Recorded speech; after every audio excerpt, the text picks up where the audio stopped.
Thank you, Madam Speaker. I love you, Dad. I've been deeply torn by the national redistricting debate that has engulfed California. Beyond its vastly consequential political implications, this issue has profoundly impacted me personally, because indelibly seared in my consciousness is the memory of my father working tirelessly over decades to create the independent redistricting system about which we now debate. By way of background, my dad, a community psychologist, was elected to the California State Assembly in 1998.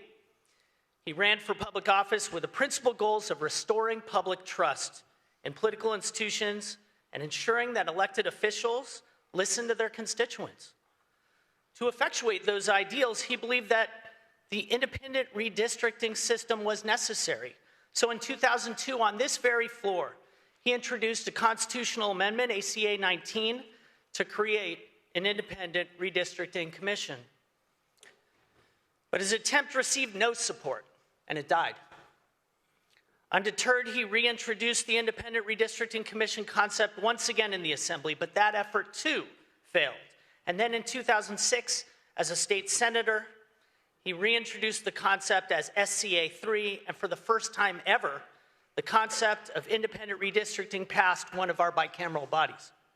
However, as described by Common Cause, quote, somewhere in the 1-minute walk from the Senate clerk's office to the Assembly clerk's office, SCA 3 was lost for just long enough to miss key deadlines to keep the bill alive. The SCA's failure was devastating, but my dad's unwavering effort paved the way for the electorate to adopt an independent redistricting commission 2 years later. But his work did not end there. Upon going to Congress in 2012, the first piece of legislation he introduced was H.R. 2978, the Let the People Draw the Lines Act. This legislation would have required that all states establish independent redistricting commissions.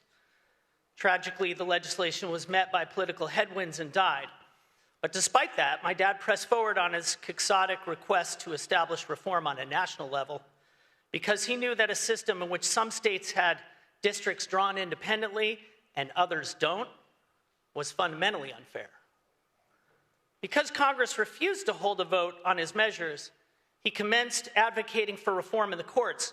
In 2015, he led an amicus brief in support of Arizona's right to form an independent commission, and then in 2017, he led an amicus brief in Gill versus Whitford, which he asked the Supreme Court to declare political gerrymandering to be unconstitutional.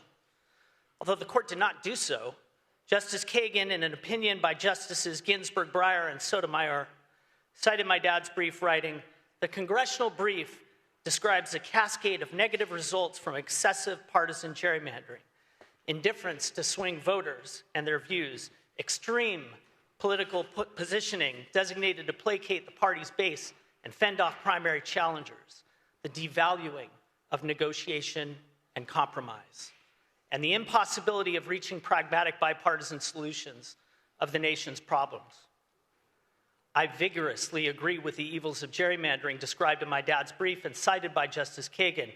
That notwithstanding, because Texas has now shamelessly affected the national balance of power, our nation's democracy is faced with the exigency of existential dimensions. If unaddressed, Texas actions which occurred without the vote of its populace will disenfranchise Californians. And we must not allow Californians' voices to be silenced. It is imperative that Californians have a voice in selecting the political party that controls Congress in 2026. The most fundamental concept in our democracy upon which the collective value system is predicated is fairness. When Californians vote in 2026, our votes must be made on a level playing field. This constitutional amendment ensures that we have that balanced field. We must all continue to press Congress to create a national system that eliminates unconstrained political redistricting. But until that occurs, fair representation for Californians cannot exist without this measure. So today, I proudly join with my father, the architect of this commission, in urging its temporary suspension. I respectfully ask for your aye vote on ACA.